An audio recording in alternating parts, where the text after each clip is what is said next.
Faugheen maintains his unbeaten record, and it's a treble for Willie Mullins and Ruby Walsh. See the Stars wins a 4th Guineas for Mick Cannan. Right, let's go. Day 2 of the Cheltenham Festival 2021. We've already picked out 5 winners for you the other day. I can't remember. We'll begin with day 2. Ballymore Novices Hurdle, of course. Bob Olinger and the horse that I can't pronounce, Gaillard Du Mesnil. Or you can also just call it the winner. Or the winner, both 11-4. I think Bravemansgame comes in at 3rd at 7-2, and then we're a lot higher from there. So I'll come to you first then, Ben. Gaillard Du Mesnil, why does he win? I just love the horse. Yes, he was beaten his first start at the season, but he's bounced back at Leopardstown pretty impressively the last 2 times. Won the maiden hurdle at Christmas by 9.5 lengths, I believe.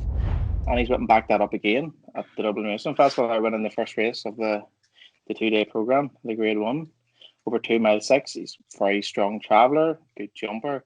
And there's just something about this horse that I really, really love. Paul Townend rode him to absolute perfection that last day.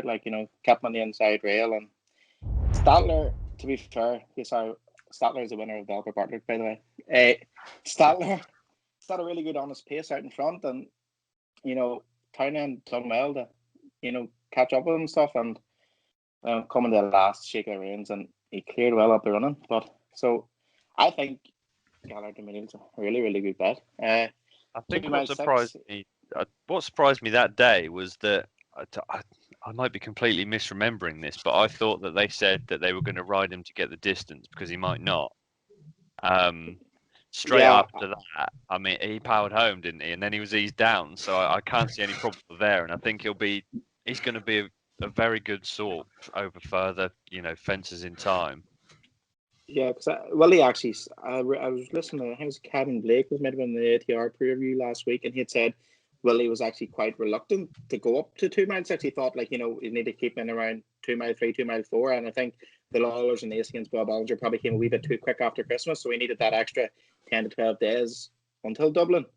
But saying that there, Bob Olinger's no mug. I think he's won his bumper really well last year, and that's when he come on a lot of people's radar. So because nobody really knew about this horse, and next of all, he bolted up by 25 lengths or something at Gorham Park, and then in the maiden hurdle he was touched up by Fernie Hollow, is a very good horse in his own right, and he probably would have been favoured for the Supreme if Fernie Hollow didn't get injured early on in the season. And then Bob Olinger backed that up by winning quite cosily the Lawlers and Ace in pretty hard ground, which Envoi Allen actually won last year on his way to the Ballymore, where he won. But I definitely fear Bob Olinger more than Bravemansgame. Although Bravemansgame, I'll probably look back at this video in 2 weeks and say, why am I slagging this horse off? But I think his future definitely lies over fences. And if things didn't work out for him here, they're not going to get too disheartened, I don't think, because 3 miles in a fence is what that horse really, really wants, I think. But no, I think in summary, it's going to be a cracking race to start off day 2. But I'll say we Gaillard Du Mesnil. Do you think that if Fernie Hollow beat Bob Olinger by a length, so if Fernie Hollow wouldn't have been injured, do you think they would have then probably sent Appreciate It over to this race instead? Basically to avoid Fernie Hollow, you would think that. Yeah, I think Willie would have kept them. I would have separated them. Yeah, definitely. I think obviously Fernie Hollow showed at the bumper last year. He's definitely got more speed and Appreciate It. So that's what I was saying in the last video. I think that it probably wasn't Willie's plan. Even after the maiden hurdle, he beat Master McShee. Appreciate it. I don't think it was probably their plan to go here, but I think the horse is talking by surprise. No Fernie Hollow. He's got Blue Lord, but I think he really thinks that Appreciate It can probably beat that Supreme field, which, as we said the other day, is quite weak. Dan, what do you think? Yeah, just summed up pretty well there. Yeah, not much more to add really. I probably wouldn't be as strong on Gaillard Du Mesnil as Ben is, but I certainly wouldn't be against him. I'd probably think that the one that I would be against out of the top 3 is Bravemansgame. I think you're right, Ben. I think he's a jumper, isn't he? Just needs a big fence in front of him, and 3 miles, as you say, and you'd probably see him best suited to that sort of test. But as we were saying, a couple of days ago, the Ballymore can turn into a bit of a speed test, can't it? You know, I think Envoi Allen did really well to win the Ballymore when he won it. He was obviously mild. You're a little bit. I think the viewers were a little bit worried about Envoi, but the obviously David Russell wasn't worried at all, and you know he knew what he had underneath. He was a good. I was worried. Off. Yeah, he was a good 5 lengths off turning in, but he made up that ground very quickly. Just showing you, from the change the camera angle, the ground he hit was. And in the short time that he made it up, just showed you that it's a bit of a speed test. This, I think Gaillard Du Mesnil is obviously he is pretty speedy, isn't he? He's got that turn of foot. He's got the stamina as well if it's needed. Obviously, he won well, didn't he, at Leopardstown? But yeah, Bob Olinger as well. I couldn't split these. I just think it's really difficult. I think Bob Olinger's really good. You know, the Blue Lord that he beat the last day obviously pulled like an absolute train. I think he would have beaten him. It was more the way Bob Olinger went through the race than the actual way he won it. Because I think if you watch Bob Olinger, he's really professional, isn't he? You know, he's just brilliant. The way he jumped and travelled, you just thought, you know, my days, this is. You know, he had 3 starts of a hurdles, and he looked really, really professional. And yeah, I think he's a big danger. You know, he's trained by a very, very, very shrewd operator, and I think it's between the top 2. I couldn't really split them. I'll probably split them on the day. You know, I might even back both, because I think if it wasn't one of those 2 that won it, I'd be surprised. I think them 2 are very, very going to be very much suited. To this race.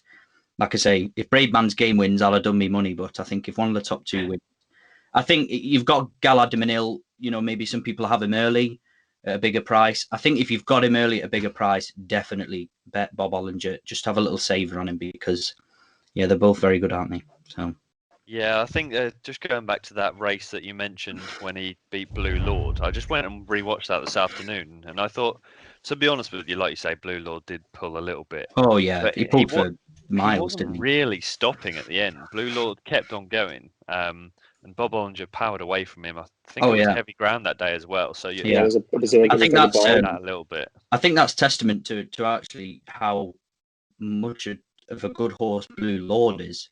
If anything, I think he's very good, because the way he pulled that day, I remember watching it because I was excited about seeing him. And I thought, I'm going to watch this and see how he is, and and obviously I was excited to see Bob Olinger as well. Obviously, like you said, Fernie Hollow form and stuff, and I was thinking, we'll see. And this Blue Lord just pulled, and you just thought, my days, Paul Townend's probably just thinking, pulling his hair out here, just thinking, we're going to get to a certain point. He's just going to stop dead. He's just going to drop back, and he's going to finish nowhere. And the fact that he finished second, and like you said, he wasn't stopping. He was still running on. I thought, blimey. I thought, 1, Bob Olinger's pretty good because the way he travelled and went through the race. And 2, this Blue Lord's pretty good as well, because, he should have been gone. He shouldn't have been anywhere near him. I think both are pretty good. I think the other thing with Bob Olinger as well, and I'll stick my neck out a bit here, but that race with Fernie Hollow. So, I've watched a hell of a lot of racing this afternoon rather than doing actual work. This is work, you could say. Well, yeah. He was leading up round the back and going into the home turn. And he looked a bit lonely out in front, I thought. He sort of started moving his head around a little bit, and he wasn't really settled. You then see Fernie Hollow come up to him round the home turn, and they both sort of basically calm each other down, I would say, there. He didn't jump greatly at the last, but then again, neither did Fernie Hollow. I don't think there was really much there.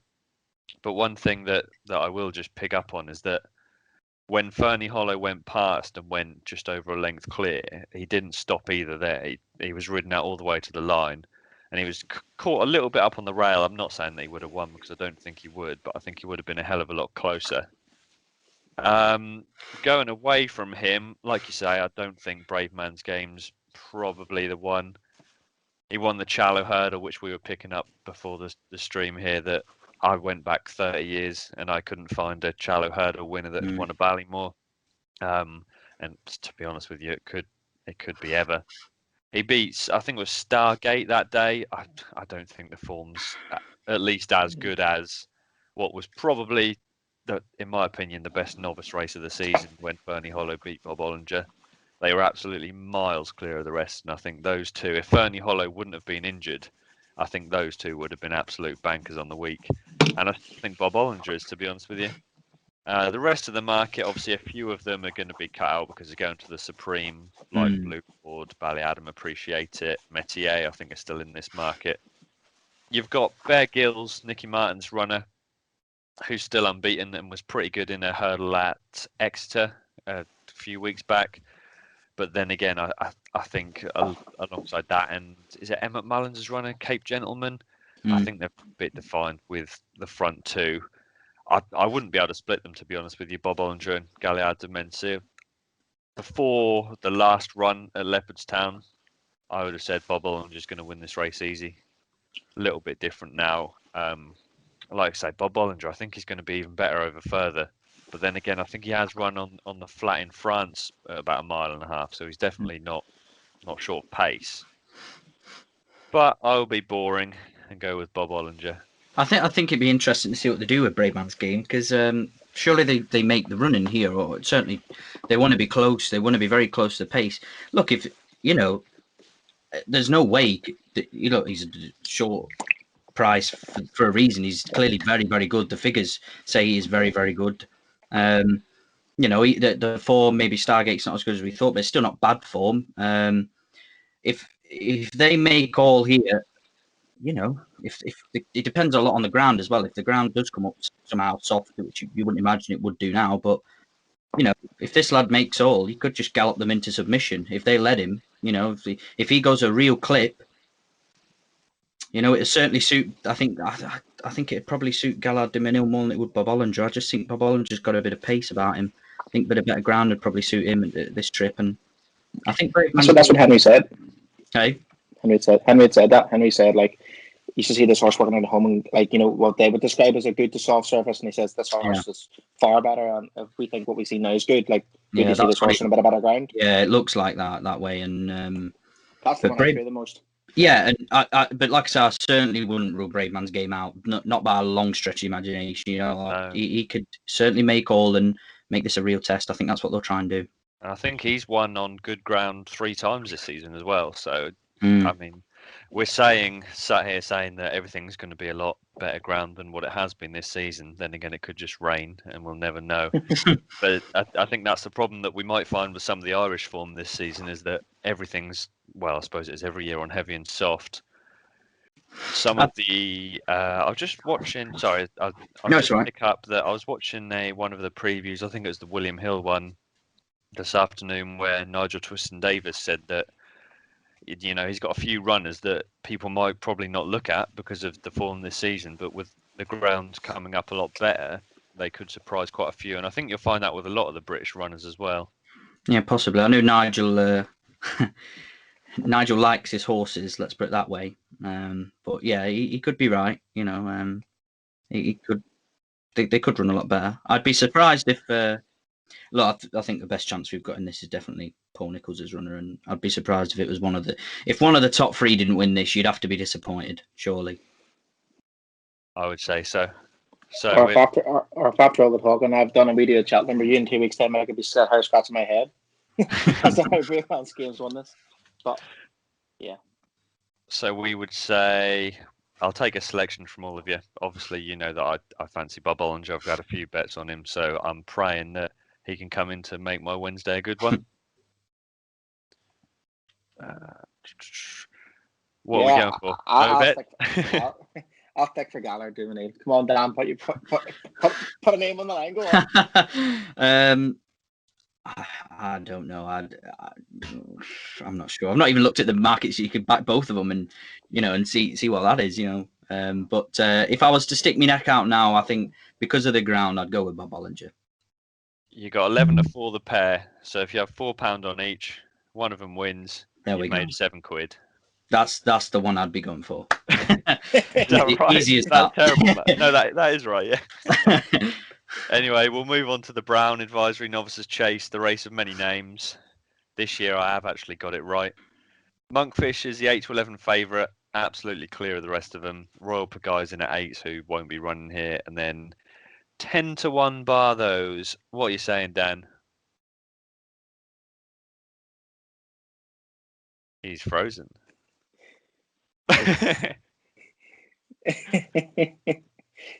He's pondering something. Hello. Oh, I don't know what happened. Yeah, he's back. No idea what happened there. You just missed my lovely intro about the Brown Advisory Novice Chase, which is That's not called okay. that. Anyway, I did come to you, and then you cut out, so we'll come to you again. What are you thinking? Before you do, Yep. I just need to change. Hey, here we go. It's bloody Matt Chapman in disguise. Carry on. Well, I mean, it's all about Monkfish, isn't it? Pretty simple. We won't need to spend too much time on it, I don't imagine. 3 and 3 over fences. His RPR the last day was 170. That'd be far good enough to win this. Latest exhibition, obviously, just keeps seeing the backside of him, doesn't he? So I know that they're on about not going for that race, which would make sense, really, because, I mean, he's not going to turn the form around. Next Destination's a nice horse. I thought he'd be really good for the National Hunt Chase, but it looks like they're going to go here, so that's fair play. The Big Breakaway, he's a lovely horse, isn't he? His jumping's just not great. He was put under pressure by Chamblou, to be fair, the last day, so he could be a bit better in this race, but he does need to improve on that. Although, with the Tizzards maybe coming to a bit of better form, we don't know. We keep saying this, and then they never do. But he's got the ability to be there or thereabouts. And in his hurdle season, he looked every bit of chaser, didn't he? But he jumped terribly last time. Jumped terribly at Exeter, so he's definitely got questions. I think that the when he jumped poorly with Chamblou, I think it's very difficult to take on a horse like that. I mean, his jumping's absolutely electric. He's probably the best jumper we'll see, this season. And as a novice, definitely. And I think it was harsh on him. Hard on him. Sorry, for him to sort of keep up with that excellent jumping. But the one I thought against Monkfish, if any, was Eclat de Rire for Henry de Bromhead. Big Henry de Bromhead fan for this festival. I think he's going to have a really good time of it. And I think Eclat de Rire, he's 2 and 2 over fences, and he's still unexposed. I think I think he's got a chance. He beat that at Scarrier 10, didn't he, the last day? He did, with one of my, obviously Monkfish is going to win this easily, but the horse that's going to come second also came out of that race, so I'll talk about that in a little bit. Ben, what do you think? I think Dan summed it up pretty well. I didn't really have too much to add. Yeah, have you two been talking before? Yeah, but isn't he? Monkfish is a monster, isn't he? He jumps, travels, stays very well. His attitude spot on. You know what I mean? He's when latest exhibition came to him at Christmas, he battled, and so we already knew that from Alba Bartlett last year. The form of that race is pretty decent, to say the least. Yeah, but yeah. I think it shows, as the season went on, Monkfish I don't know. I think it's fair to say he's improved so much because at Christmas he's won by 3 lengths, but in last day in the flow gas, like he's beaten him on the bridle. Like Paul hasn't asked the question. I think it was, wasn't it? 11. He gave him a squeeze at a couple of fences, and a squeeze after the last, but there was no serious action. And Paul came in after the race and said to Willie, he should be in the next race, which is the Irish Gold Cup. He says to Willie, that horse probably would win the next race. So what's that say what they think about him? But yeah, I think there's no point spending too much time on this here. I think Monkfish is going to win pretty easily, and I think you can get him at 8 or 9 to 1 to win this race in the Gold Cup next year. I think I'm going to have a bit of that sometime later in the week, because when he wins this year, he's going to go at minimum 4 to 1 for the Gold Cup next year, if not shorter. I'm saying 4 to 1 to be a wee bit on the side of caution, but I think that's going to be a minimum 4 to 1. I don't think you'd be far off. He might come second to Royal Pagaille, but he'll be close. But I think Dan mentioned this one, the Big Breakaway. I'm just a fan of this horse. I think if he can brush up his jumping, but he's a big raw baby. That's the best way to go. He's just a big raw baby, but he was boss for chasing, and he stays all day. So I think if Monkfish is going to go win this by 10, 15 lengths, he could be the one staying in bed. He could be the one staying on best and behind them. And I think with her, he's 10 to 1 at the minute. I think, you know what? That's a fair enough price. I think 10 to 1. For a race that's not going to have too much depth with latest exhibitions down at home, which I think he's going to go for the Irish Grand National, if I read right earlier on. But yeah, Monkfish wins, doesn't he? He does. He definitely does. I will give out one at a bigger price though, just for people to have a bet on. I'm going to go for Pence Full of Lead. So he was third in that race that you mentioned that Eclat de Rire ran in. The one thing that surprised me a little bit is that he's also entered in the National Hunt Chase. But I don't think he really finished his race when he came third there. So in my opinion, I would bring him straight here. Obviously, it's a lot harder race to win. This is with Monkfish, but I think they've got a pretty good chance of picking up something. And if I'm not mistaken, he was second. I think it was less than a length to Cole Reevy as well, the mare. Half a length. And In front of me. she went and absolutely smashed up last time. So you would have to think that if he comes back to a bit of form,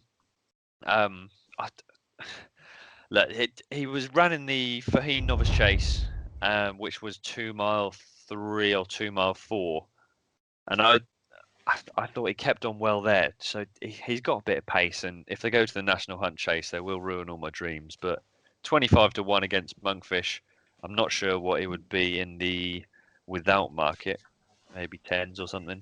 But 25 to 1, I think, is a cracking each way price where you've got a Eclat de Rire, who I think Pence Full of Lead could easily beat on a little bit better ground here, and the big breakaway, like you say, who hits everything, so he'll do well to get round in one piece. But it doesn't matter because Monkfish is victorious. But just one quick add to the Pence Full of Lead conversation. I think Jamie Codd said this horse could win a Gold Cup one day. Early on in the season, he was quoted and saying this horse could win a Gold Cup. He's clearly been reading my So tweets, George, James Codd. I'll boost your hopes a wee bit more. So the bet then is not the Monkfish to win. It's Pence Full of Lead to win this race and the 2022 Gold Cup. That's the bet. Or sorry, it's not Monkfish. Is it not fishy pie, as Nicky Henderson once said? I mean, let's be honest. If Monkfish gets beat, Pence Full of Lead wins this race easily. What does he go for the Gold Cup? 7, 8 to 1? You never know. We'll skip over the champion chase. So for now, the scarf will retire, and we'll move on to the very topical cross country race. And Ben's eating, so I will just allow Dan to explain why this is very topical this evening. Well, hopefully for a load of nonsense, but yeah, obviously we're hearing that French racing is going to be suspended till 28th of March or something. So, there's been drops and changes on the exchanges of Easysland's price, and rumours here, rumours there, and we've got Laurent Barberin coming out, having to try and calm everybody down. Me especially. Yeah. But so it's currently 2.5 on the exchange. He went out to 9 about 2 hours ago, backed in quite heavily at 5s, and he's back to 2.5. He went out to 9? Yeah, 9. What is happening there? I can't imagine. Well, I mean, if he goes, then somebody, no, not much, surely, but even the 4 to 1 would be absolutely unbelievable value. But let's just assume he goes, obviously, and he turns up, which I would imagine he would. The Cottignard had a bug, didn't he, this season, but this seemed to have hopefully got over that now, according to Felix de Giles today. So it's all about Easysland for me. I thought the 7 to 4 was a decent price, let alone the 4 to 1 that people have managed to get today on the exchanges. But 11 to 10 is the best you'll get at the minute. Yeah, he was beaten 9 lengths when he was 4th, when he came over to Cheltenham, didn't he? And for the November meeting, and people were going nuts. He was odds on that day. I mean, wow, what they must think of this horse, how much better they must think he is than the rest, for him to be odds on there, giving absolute lumps of weight away. He done well on his losing. Oh, he did brilliant. Near enough every horse was carrying 10 stones because he just made up the weights. Everything was out of the weights. Stone and a half, I think it was stone and a half. I thought he ran a perfectly fine race there. I thought there was nothing wrong with that. Tiger Roll did the same thing when he came and absolutely won by half the track in 2019. He's done exactly the same here. I don't see. I honestly, if he is in anywhere near the same, within £10 of what he was last season, which he wouldn't even have to be 100%, they won't see which way he goes. They really won't. He's miles ahead of these, isn't he? And yeah, if there's not something wrong with him, he win. So I hear, Ben, you've got a bit of a sweat on this evening. Just a wee one. Care Yeah, to explain? I might have a, let's just say a double on Envoi Allen and Easysland from about, I'd say, about 6 months ago when they were both trading around 9-4. So whenever a friend of mine had messaged me just before we come on here to say Easysland, but they, in emojis terms, 3 sick emojis, me thinking that he's been a declared non-runner. I just found out that the French have taken out big of herpes. But no, I'm hoping that Easysland is in quarantine because hopefully he makes a race, and he is miles better. As Dan said, he is miles better of this lot. I was actually quite looking forward to seeing, is it Ajas or whatever he's called, but Ajas, I think, isn't it? Yeah. I think Jason Keeley had said last week on the finishing line preview, I'd watched that, what they'd done, and he said there actually wasn't much between these two horses. So that would have been an interesting watch to watch. Yeah, I mean, it would have been. I'm not sure how much I believed that. I mean, he must know, but whether Easysland has just not been himself for a bit, and maybe this adjust was getting a bit close. I mean, surely he was sick, not. He was sick before on the Christmas. same level. He had some kind of respiratory infection disease. He had a bug going around, didn't he? Yeah. I think it affected a lot of them. So. But I think, like, just to keep it honest, he's a class horse in the race. It's all flat weights, and I don't see who in the field gets close to him. I actually looking through the field here again, and I actually don't even know who's going to turn up. You can see, okay, right, you'll have Tiger Roll, you have Potter's Corner, but then when you get past that list, like, is who's Tiger actually going to turning up? Is he 100%? Obviously pulled out of the Grand National. Yeah, but that's the O'Leary. He's just making a statement to the handicapper that they're not going to turn back on. I think they'll go for it. I mean, they may as well, but whether he gets round, I mean, what is he, 5-1? He's a shocking price. 11-2, yeah. He is an absolutely shocking price. There's no way. What a racehorse! But what would you want? 11-2 for him to get round? What would you want? What would you want to bet him at to get round? To get round. I think he'll get round, but I think he'll be plodding home. Like what a racehorse, what a superstar. But I think it's time. Just to retire him now, have some respect for the horse. He's obviously lost all enthusiasm for the game, so I think it's time to, like, what a superstar you've been, what a hero. But your time's up. It's okay traveling like that to 2 hours, but it's what you do after. When they're just galloping, they're sort of just trotting along. It's fine cruising up, but look at how far. Look at how far he is behind them. When you lengths. Yeah, and what was that from the second last to the line? Yeah. He loses that much ground. No, he honestly, I know that it'd be nice to see him again. It'd be absolutely unbelievable to see him win, but I'd just 11-2. I'd be wanting a bet just for him to get round. Just not even to get anywhere near the places. So there's one at a price. So obviously now with the stage, it's just over a week to Cheltenham. Non-runner, no bet. Gaillard Du Mesnil, I think he's about 12-1. He was second in the National Hunts Chase last year when the front two pulled way clear of the field, and so obviously he gets a trip. I think the National Chase is it's the same distance. They're not so quite 4 miler as it's well known as. But yeah, like, if he gets a trip, so if he turns up, he should run a nice race, get run into place. But yeah, as I put here, off level weights, Easyland's a good thing. I'm just checking your Lord de Menet here. On Odds Checker, the best price is 8-1, but most bookies have taken the market down, obviously because of this French news. I done my notes yesterday. It was 12-1. I never had a bet because I'm obviously in the Easyland camp, but I just thought I would throw one up there just for. Yeah, I think you might have been about an hour ago. Because of this news, most bookies have either closed the market or massively cut everything down. Let's see. Who's that? Bar in Tiger Roll. Bar and Tiger Roll, who's still the two.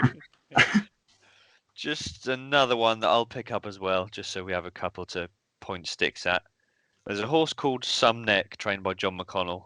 He came over to England in December and won a cross-country race at Cheltenham, which is obviously, it's a massive plus going into this to have the experience. He then ran again, I think it was only about a week ago, but they ran him over 3 miles. And to be honest with you, I think he's just getting him fit for this. He was 25-1 a few days ago. I thought I'd leave it a couple of days and then I'll have a bet.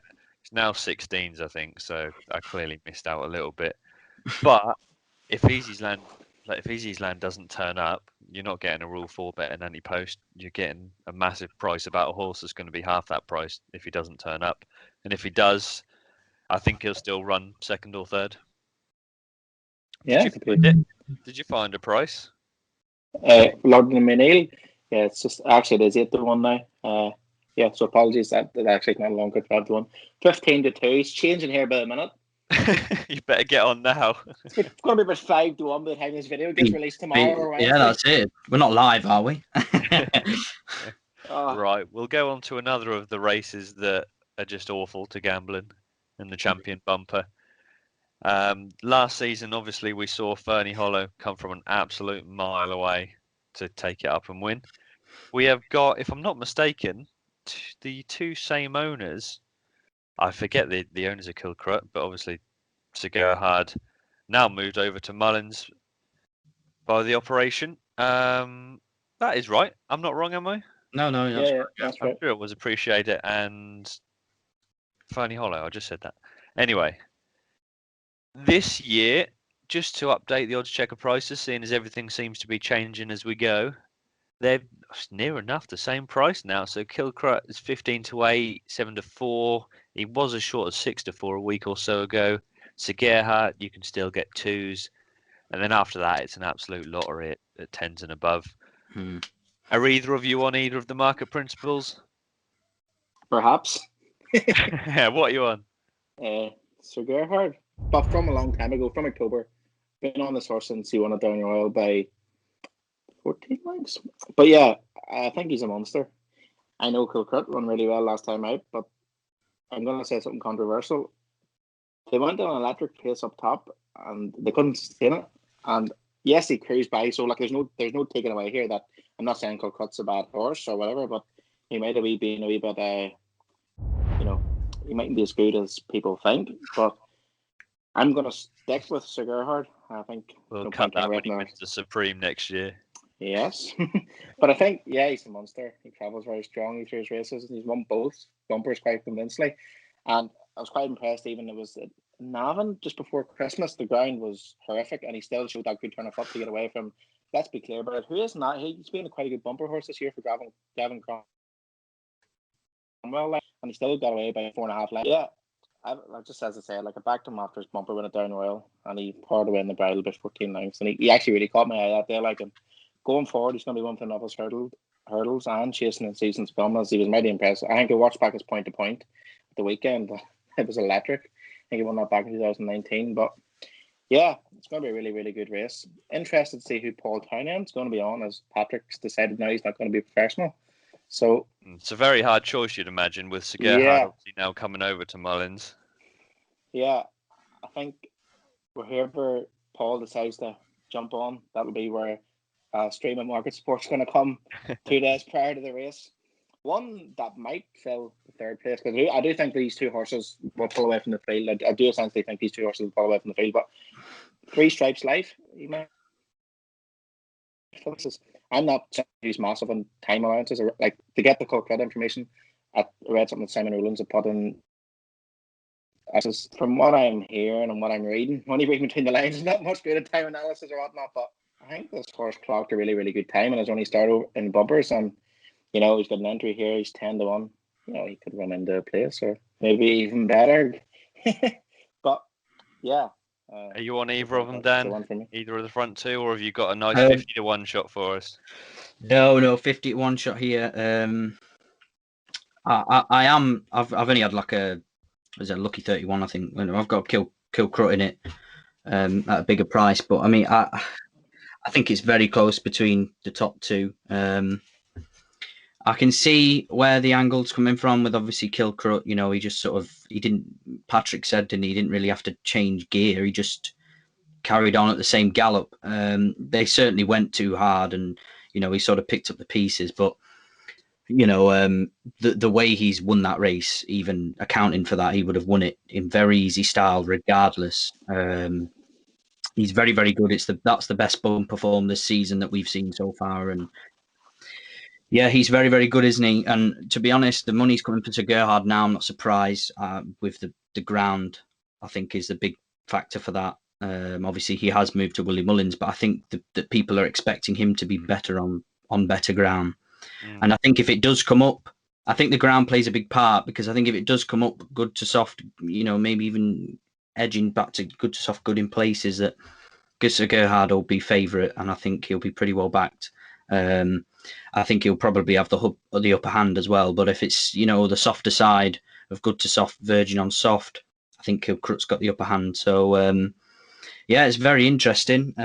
Because I'm literally not going to bet anything else. Just what I've got in that. It's a watching race really for me. I just knew that he was well thought of, wasn't he, before? And I thought, he's going to run in this bumper at the Dublin Racing Festival, and we'll take a chance. So, but yeah, I think I'd be with Kilcrut slightly. The thing that we find between, Kilcrut, Sir Gerhard, and the 400 other horses that are entered in the race is that the 1, 2, sometimes even 3 runs that these horses have had before, they're sat like this, absolute nuts.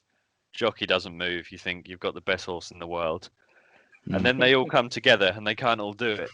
So we really don't know, other than, I found there's one piece of form between Kilcut and Sir Gerhard. Sir Gerhard beat this horse, but Gavin Cromwell's horse, let's be clear about it, 4.5, 5 lengths. Kilcrut then beat him by 12 lengths. And that's the only thing that we know. We literally know nothing else. And there's a lot of horses in here that you'll say, okay, they've been beat by Sir Gerhard, they've been beat by Kilcrut. Fine, we'll rule those out. There's also 100 other horses that have had one run, won it by an absolute mile, and you just have no idea how good they are. One of those horses that I'm going to tip up each way here against the top 2 is a horse called Brave Kingdom out of the Harry Whittington yard.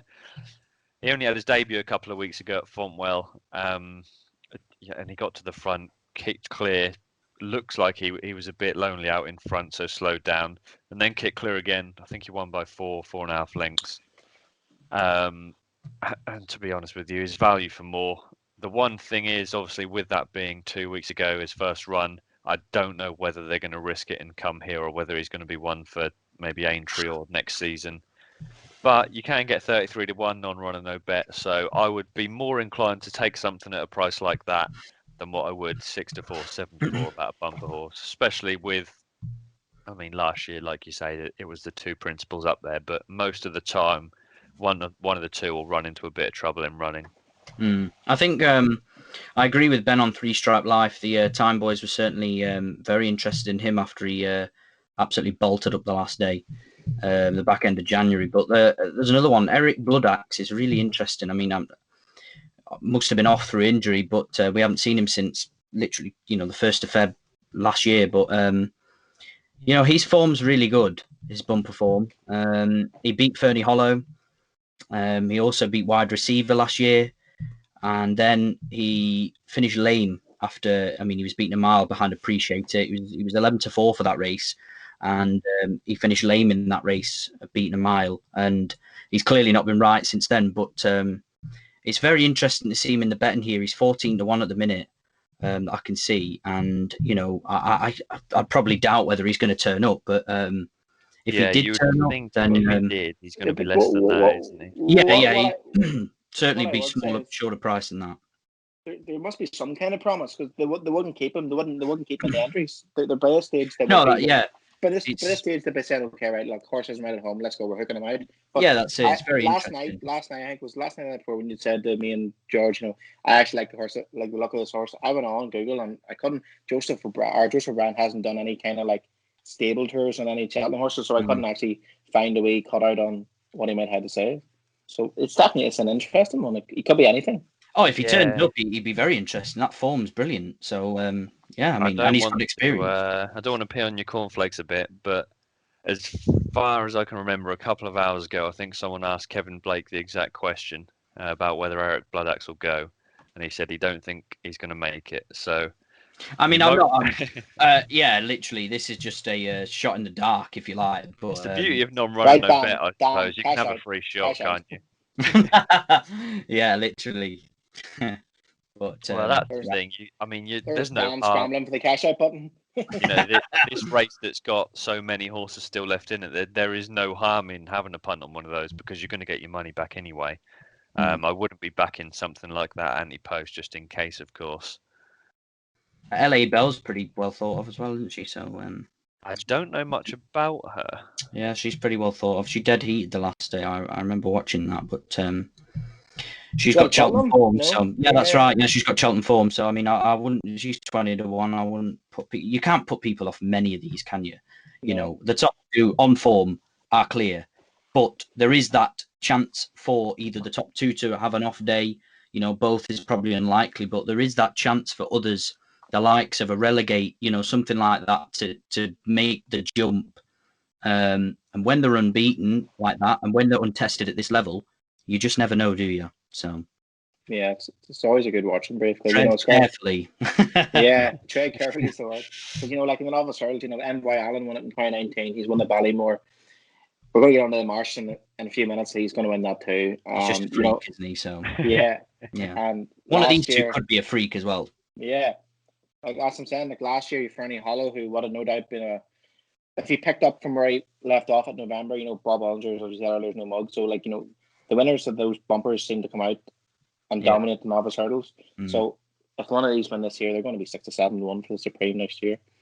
But and I think just one wee quick comment on Kilcut was Tony Mullins loves Twitter. He's writing all over Twitter and whatnot. And he said after that race in Dublin, he goes, I've told Willie that this horse is going to be better over further. So that was quite interesting. He actually, because he says, I've told Willie myself, like, that was okay, breathtaking, but this horse will actually be better when he stops running distance. So, yeah, it's definitely interesting. I can't wait to watch this race. Hopefully, Sir Gerhard wins for my 6-1 slip. But yeah.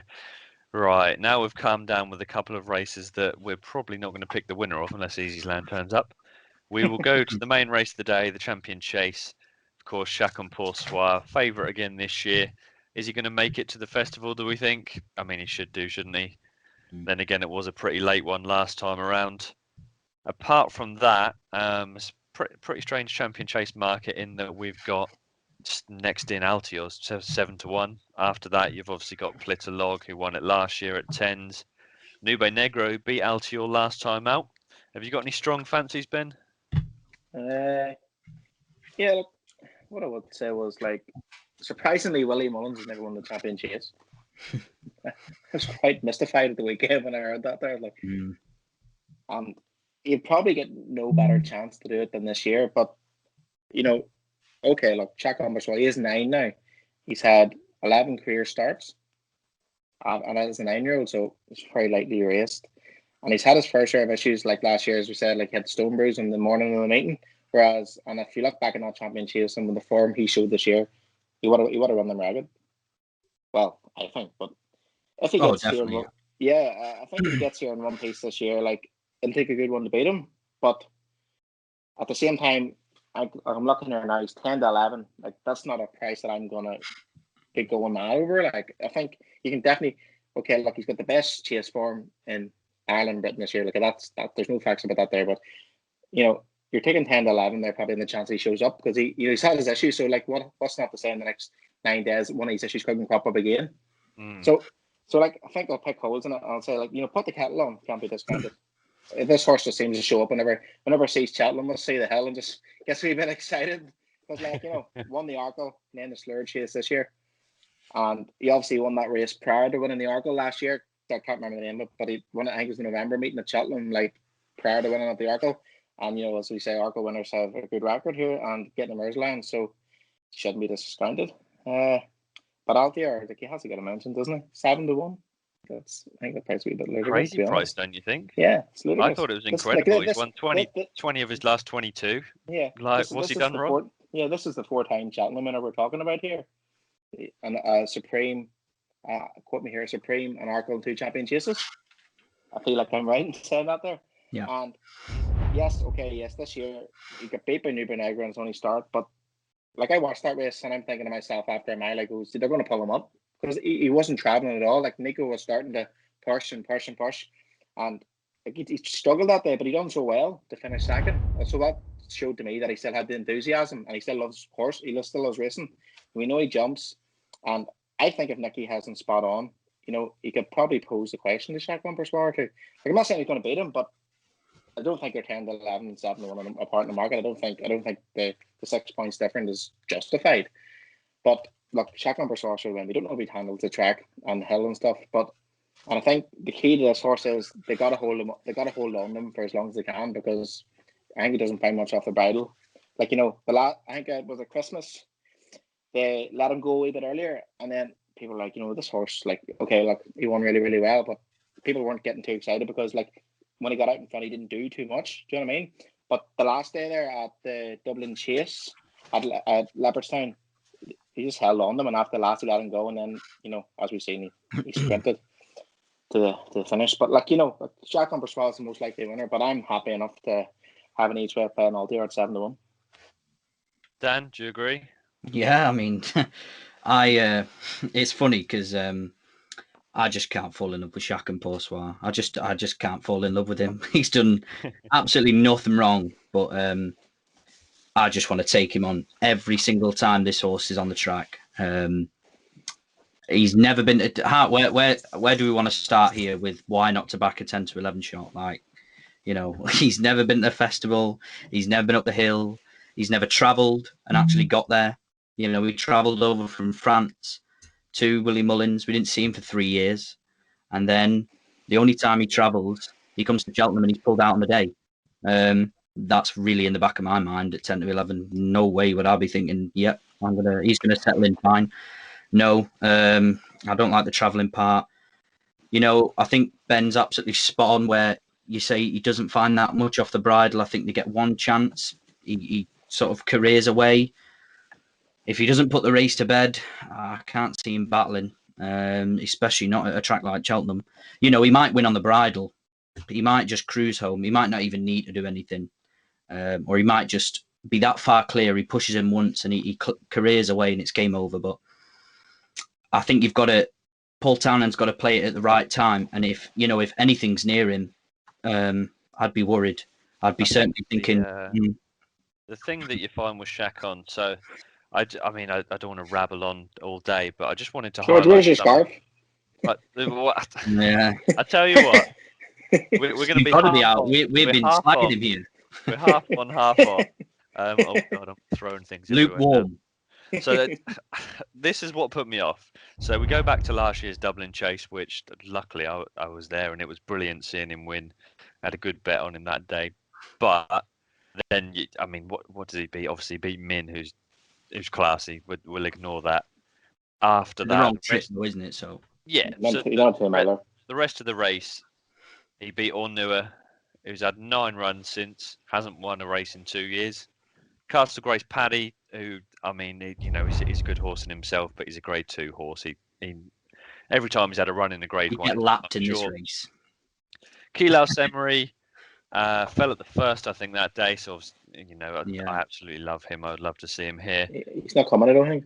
No, I don't think he is now. Duke de Geneva fell in that race. Ordinary World was pulled up. These aren't world-beating horses that he's gone and beat there. This year he was 1-6, 1-7 on first time out this season. He beat a horse called Durasso that has had 3 runs since and hasn't won. The Grade 1 at Leopardstown, he beat Notebook, who, Notebook again could only finish 6th in an Arkle, which I think was one of the top 2 favourites. His favourite that day, yeah. And when you're beating a horse that can't even beat Global Citizen, you're not winning this race. Put the kettle on. You'd be straight on the lay market with the way this is going. Lump on the lay. Just in that race as well, that Grade 1 at Leopardstown put the kettle on, who a lot of people love her, but I'm just very lucky to win an Arkle, if you ask me. And Animix, who is nothing like the kind of horse that Altior is. The Dublin Chase, I thought, was probably his best run. He beat Fakir Du Derry's, who put up a really good performance that day. Again, the wrong trip. Yeah, absolutely. Min was pulled up, and the rest of the horses that they beat were Notebook again. Ignore that. Tornado Flyer, who I think we can put in the same camp as Castle Grace Paddy. And again, probably maybe the wrong trip. And Sizing I actually thought about putting him off the Ryanair. Talk yourself out of it, though. So we'll take it off for now. The thing that puts he's a very good horse. He's winning all these races. He's won a couple of Dublin chases. One thing is he going to get here? We would like to hope so this close in, but obviously we thought that exactly last time. I thought that looking at the market as a whole, if you had him in here at 5-2, I think he's short enough, but might be worth the bet. 4-5, 4-6. I think it's just a race that you've got to take him on, don't you think? Yeah, if you're on a better price, you're on a very, very good slip. I think the reason that the bookies have not put him as a bigger price is because he would just get bet.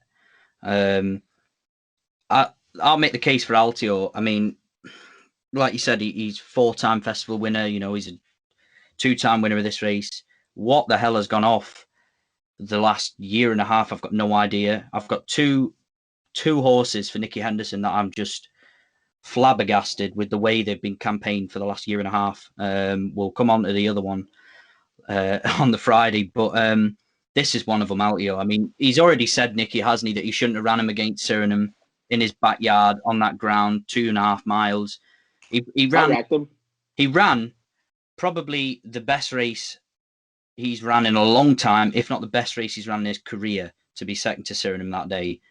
What a performance that was. I mean, the performance from Surname was mega. The best of his career. He pinked every fence and absolutely flew home. Yeah. So, the fact that Altior was that close, he ran a brilliant race. He ran an absolutely brilliant race. He came out then at Newbury, didn't he? Won, what was it, the Game Spirit? Beat So Royale that day. We've seen what So Royale can do over 2 miles. We saw it a couple of weeks back. He's no mug. It was typical Altior fashion. He looked like he was beaten all ends up, absolutely powered to the line. Won pretty handily in the end. Then he's came out, obviously, at Kempton, which is a track that he has never, ever, ever, ever got on with. It's just too quick for him, even over even at his best, it was too quick for him, really. He's came up against an absolute speed horse, a freak. Noob Negra on the day ran to 15 pounds higher than he's ever run to in his life. Is he going to reproduce that form? We don't know. I thought Altior on a belt. He's given him 6. I'd like to see Noob Negra again. I'd like to see him one more time before this race. Yeah, exactly. He could do it again, and then he'd have a massive chance, couldn't he? I've stolen this stat from somebody on Twitter, so I do apologise, and I cannot remember for the life of me the name of the person. But just going back to that Nube Negra run, so Royal Pagaille ran on the same day, same card, and obviously Royal Pagaille was over 3 miles, so a fair bit further. So that Royal Pagaille race, he was carrying 7 pounds more than what Nube Negra was. He'd raced an extra mile, but from 5 fences out to the line, Royal Pagaille finished quicker. Obviously, Nico dismounted Altior. Basically, he's very tired. As soon as the line was finished, that's the bad thing. The vet had a look and couldn't find anything, but obviously, it could just be something there. But I think that maybe fitness. He wouldn't have been 100% that day. He wouldn't have been 100%. He wouldn't. I'd like to see him one more time. I'd like to see an Altior and Nube Negra one more time. But yeah, certainly like Kempton. Yeah, that would be the worry for me with Altior, is that Nube Negra might have put up a big performance, but then in the context of what happened that day in other races, was it really a big performance, or was Altior just underperforming? Or did Royal Pagaille just a freak? Well, we never know. Time will tell.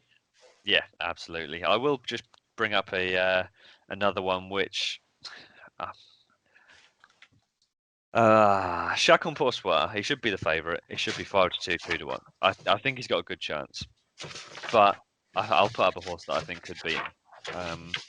And this is disagreeing with pretty much every single man on the planet, and that'll be First Flow. If the ground comes up, better than heavy, very soft, everyone's saying, including Kim Bailey, that he's not going to win. I disagree with you, Kim Bailey. That's always good. He's run on this kind of ground his whole career. Obviously, Kim Bailey knows a lot more than I do, but he's not really had a chance to prove himself on that kind of ground. Kim Bailey's even said himself, or herself, I suppose, as I think Betfair reported this afternoon, was it? He said himself that the first flow just won't run if it's ground that they don't think he's going to win on, or if that he's going to have a big chance. He's won his last 6 handicaps, novices. Obviously, he stepped up in the Clarence House and absolutely smashed Politolog, who I thought would have another good chance this year, and he's just absolutely seen him off. The one thing that obviously, besides the ground, is that first flow has hit quite a few fences in his time, especially in the handicaps early on, that he didn't jump great. But then again, against Politolog, he put up a surname style performance where he absolutely pinged every fence, and that made him win that day. But he's 14-1, and I would much rather be backing him at 14s than I would 4-5, 4-6 about the favourite. Well, I think, I'd certainly, for me, Altior. I think Altior's an each way bet to nothing. I think stick the cheek pieces on as well. Put the cheek pieces on him. Do something that's going to make him travel better. I'd be cheek pieces all the way here. They tried out the cheek pieces at home. And Nico said they helped, and Nicky said they are going to go on this day. They've got to go on. Literally on this, it said stick the cheek pieces on him, Hendo, with about 55 exclamation marks. So if you're watching, Nicky, you know what to do. That's it. Well, I mean, I think Altior 7-1 is a crazy price each way. I think put the kettle on. Arkle winners got a great record in this. Henry de Bromhead is a tip in itself that he's going to go for this. Unbeaten at the track. She's got a very good chance getting this £7 allowance. And I think Rouge Vif at 20-1 is an each way player as well. He wants good ground. He wants good to soft ground. He absolutely battered Nude Negrin last year. Just beat him all ends up, cruised around, smashed him at Warwick. He was a staying on third in the Arkle. He was beaten a long way that day, but it was on soft ground. Good to soft ground. I think I really wouldn't overplay Rouge Vif. I think he's a 20-1 fair price for me. But my main one would be Altior. But those two at bigger prices as well. Certainly got a chance. What we'll do, because we've mentioned a few here, is that I'll ask you 2 questions. So I'll come to you first, Ben. So ignore prices. So we're not thinking about a bet here. First, which horse wins? Ignoring the prices. And then bringing in the prices, which horse would you be backing? Right, okay. I think I'm going to say the most likely winners, I think I mentioned before when I was talking about it, is going to be Chacun Bourgeois. Got the best chase for him. Okay, we know he's got all these issues, but I'm not going to back him at 10-11. But if he turns up the horse we've seen the past twice this season, there's probably a very good chance that he goes in. But saying that, at the prices, it'll be all the over for me. I made a bit of a case for him beforehand, and I'm not going to change my mind now. So, okay, Chacun Bourgeois accepts the most likely winner, but at 10-11, it's not for me. But at 7-1, I'll do. I think I'll have a stab at that. I've got a funny feeling you're going to say something similar, Dan. Well, I'm going to shake it up. I think most likely winner Altior. I'll just go with him, and I think the one at a price, Rouge Vif at 21. Why not? Go on, Dan. I completely agree with you. I think the one most likely to win, not even looking at prices, is Altior. I can't see that massive difference in price between the two. I think they should be a hell of a lot closer. But obviously the one that I mentioned, much better price, double the price of Altior's first flow. Even if the ground's rock hard, just run him, Kim. Please just show me that he can win, because he hasn't had a chance. I think he does. Right, we will wrap it all up there, but before we do, I will take the best bets of the day. What are we thinking? Oh yeah, I forgot. Oh yeah, I actually forgot about that. Run through. Have a quick scroll through. Ben, you look more ready than Dan does. Give us your best bet. It's not overly realistic, but Monkfish won't be beat. I can sound someone watching this video. Oh, it's 8-11. Who's going to care? But that's George slowly wraps the scarf around the back of his head. But I think we're going to talk about Envoi Allen in a few minutes in a separate video. But I think as I think we talked earlier, you can get Envoi Allen at Monkfish. It's just still over 2.2 to 1. I think that's value in my eyes. I think the bank is definitely Monkfish. I think he's a banker of the festival, but I'll go with the price. We'll go Altior. Come on, the old boy. Which way? As you can tell, I'm all about Monkfish. He is absolutely my favourite chaser in training at the minute, and there's no other thing to say other than that he wins. Right. Just before I cancel off the old recording here, Easyland update, or Easysland, 2.74. I'm watching it here too. You got it there too, yeah. It's solid now. Solid. It's been fluctuating like this here for the I past saw 10 minutes. 2.2 a minute ago. We're okay. I saw 2.96 a minute ago. It'll all be okay. On 3.19 on the lay. We'll stop it here. We'll come back. Well, I suppose it'll be the next day in the video, but we'll all be wearing the same clothes because we're going to sort out day 3.